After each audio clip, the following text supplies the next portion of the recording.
তো hello and WhatsApp guys, কেমন আছেন সবাই? আশা করি ভালো আছেন। আজকের ভিডিওতে আমরা কভার করতে যাচ্ছি what a beautiful harvest demon লর্ডের আরো একটি নতুন চ্যাপ্টার 6। তো যারা কিনা আগের যে চ্যাপ্টারগুলো সেগুলো দেখেন নাই, তারা গিয়ে আমার প্রিভিয়াস ভিডিওগুলো দেখতে পারেন, দেখে এরপর এটা কন্টিনিউ করতে পারেন। তো চলুন আমরা ভিডিওটা শুরু করি। চ্যাপ্টার শুরুর সাথে সাথে আমাদেরকে আগের চ্যাপ্টারে দেখানো হয়েছিল যে ঘোষগুলো আসছিল, তারা মিক্সিং করতেছে ফার্মিং ল্যান্ডের ভিতরে, যে তারা কম্পোস্ট আর মাটি মিক্স করতেছে, মিক্স করে আর তারা ভাবতেছে যে তারা একটা মহৎ কাজ করতেছে। তারা সবগুলো মিক্স করে দেয় যাতে কিনা লর্ড ক্রেডোস এটাকে আর কোনোভাবে আলাদা করতে না পারে, আর এগুলাকে যাতে সে ফার্মিং এর জন্য ইউজ করতে না পারে। আর এখানে আমাদের দেখানো হয় নাম্বার 2718, যেখানে বলতেছে যে তুমি একজন হার্ডওয়ার্কিং মানুষ, তো তারপরেও তুমি কেন এখনো বসে রয়েছো। আর এখানে 1341 বলে যে হ্যাঁ তুমি ঠিকই বলছো, আমি বসে রয়েছি কারণ আমি জানি না আমি কি করবো, বাট এখন ফার্মিং ফিল্ডটাকে দেখে মনে হচ্ছে আমরা যা করেছি তা একটি মহৎ কাজ। তখনই সানরাইজ হয়, আর সানরাইজের কারণে যে লো লেভেল গোস্ট গুলা ছিল তারা মরে যেতে শুরু করে। আর এখানে আমাদের যে লর্ড সার্থুরের অ্যাসিস্ট্যান্ট, সে মাথায় ছাতা দিয়ে কান্না করতেছে আর বলতেছে তোমরা অনেক ভালো কাজ করেছো, তোমাদেরকে থ্যাংক ইউ। আর এখন আমি গ্রিডোসের যে রিয়েকশনটা সেটা আমি দেখবো যে সে কিভাবে রিয়েক্ট করে। তো এরপরে আমাদেরকে একটা কুড়েগার দেখানো হয়, যেখানে কিনা আমাদের ডিমন লর্ড দাঁড়িয়ে রয়েছে আর বলতেছিল এখানে আমাদের কাছে অনেকগুলো পটেটো রয়েছে, কিন্তু তাদের মধ্যে থেকে কোনোটাই এখন স্প্রুট করেনি, মানে রোপণ করার যোগ্য এখনো হয়নি, তার এখনো বীজ হিসাবে গড়ে ওঠেনি এখনো। আর আমার জানার মতে আলু থেকে অঙ্কুর বের হতে 2 থেকে 3 সপ্তাহ সময় লাগে, আর এটাকে 39 ডিগ্রির আশেপাশে থাকতে হয়, আর এরপর তাদেরকে একটা ডার্ক এনভায়রনমেন্টের ভিতরে রাখতে হয় যাতে কিনা এদের মধ্যে থেকে অঙ্কুর বের হয়ে আসে। আর এখানে ডিমোলড ভাবতে আসছে এখন আমি কার থেকে সাহায্য চাইতে পারি। আমি যদি এখন চার্চির কাছে যাই, সে অলরেডি একটা কাজ করতেছে, আর সে যদি এই কাজের কথা শুনে তারপরে সে রেগে যাবে আর রেজ বিট মোড়ে চলে যাবে। আর অন্যদিকে হার্টুক, সে হয়তো বা কোনো কিছু একটা প্ল্যান করতেছে। এখন যদি আমি তাদের কাছে গিয়ে এটার কথা বলি তাহলে হয়তো বা তারা সবাই মিলে একসাথে আমার উপর ঝাঁপিয়ে পড়বে আর আমাকে মারার চেষ্টা করবে। তো এখন আমার কাছে করার মতন একটাই কাজ আছে, যে আমাদের যে স্টোর হাউসটা আছে ওইটার যে টেম্পারেচার সেটা আমরা 73 ডিগ্রি রাখতে পারি ফার্মিং ক্রপস এর এক্সারসাইজ করার মাধ্যমে। তো ডিমোলড এদেরকে দেখে তারপরে জ্যাপ্রুক্সকে বলে যে চলো আমরা গিয়ে আমাদের যে ফার্মিং ল্যান্ড যেটা ওইটা আমরা গিয়ে চেক করে আসি। আর এখানে ফার্মিং ল্যান্ডে এসে আমাদের ডিমোলড তো পুরাই অবাক, দেখে যে মাটি আর কম্পোস্ট একসাথে মিশে রয়েছে, আর সে বলতেছে এটা কিভাবে এরকম হতে পারে, এটা কি কোনো মিরাকেল যে কিভাবে আমার যে ফিল্ডটা আছে সেটা পুরাই রেডি হয়ে গেছে। আর এখানে গাছের পেছন থেকে অ্যাসিস্ট্যান্ট হাসতেছে আর বলতেছে কেমন একটা রেডিকুলাস রিয়েকশন লর্ড ক্রিডোসের, আমাদের যে মিশনটা ছিল সেটা কিন্তু সাকসেসফুলি হয়ে গেছে। আর তখনই তাকে বাহাল এসে ধরে নেয় আর ডিমোলডের কাছে নিয়ে গিয়ে বলে যে সে গাছের পেছনে লুকাচ্ছিল। আর এখানে ডিমোলড বলে তুমি এখানে কি করতেছো, আর অ্যাসিস্ট্যান্ট কিছু বলার আগে দিয়ে ডিমোলড তার মুখে পাঞ্চ করে। তো এখানে জ্যাপ্রোস বলে তুমি তাকে অ্যান্সার দেওয়ার আগেই কেন মারতেছো।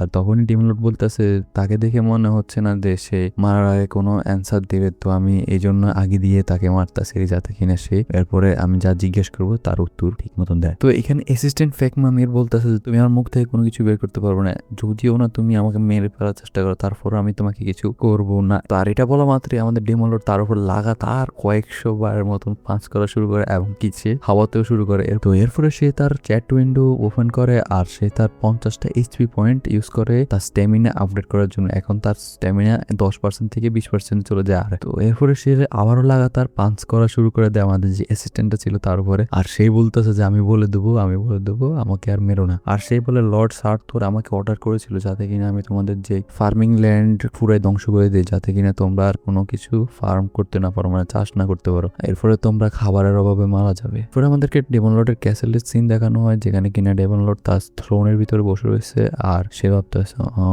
তো এটা হচ্ছে আমাদের যেই এরিয়া 1 এর ডিমন লর্ড, যে কিনা চাচ্ছে যে আমরা খাবারের অভাবে মারা যাই। তো এখানে জ্যাফরস বলে দেয় হ্যাঁ লর্ড সার্থল আপনার বিরোধিতা করেছে এবং কি সে আপনার যে ইমার্জেন্সি ট্রোপস এর হেল্প চাইছিলেন সেটাও সে মানা করে দেয়। আর সে আপনার যে সিসফায়ারের অর্ডারটি ছিল সেটা থেকে সে আনহ্যাপি। তো এখানে ডিমন লর্ড মনে মনে ভাবতেছে যদি আমরা এটাকে এখন স্টপ না করি তাহলে আমাদের যে ফার্ম করার পথে অনেকগুলো বাধা এসে দাঁড়াবে, হয়তো অন্যান্য ডিমনসরাও এর বিপরীতে টপকে চলে যেতে পারে, তো আমাকে এইটার গোড়া উকড়ে ফেলে দিতে হবে। তো জেফার্স বলে এখন সমস্যা হচ্ছে লর্ড সার্তুলের সাথে আমরা কিভাবে ডিল করব। তো এখানে ডিমল বলে যে আমি জানি তার কাছে এমন পাওয়ার আছে যে সে তার ল্যান্ডের ভিতরে যে কোনো সময় যে কোনো জায়গায় চলে যেতে পারে একজন গোস্টের মতন। আর তার পাওয়ারই হচ্ছে এটা যে যতগুলো ডিমন্স মরবে সেগুলোর শক্তি তার ভিতরে চলে যাবে আর সে আরো বেশি পাওয়ারফুল হয়ে যাবে। তো তার মানে হচ্ছে আমাকে তার ওই জায়গায় গিয়ে মারতে হবে। তো এরপরে সিনে আমাদেরকে ফ্লুইডকে দেখানো হয় যে কিনা আমাদের যে ফার্মিং ল্যান্ড আছে ওইখানে দাঁড়িয়ে রয়েছে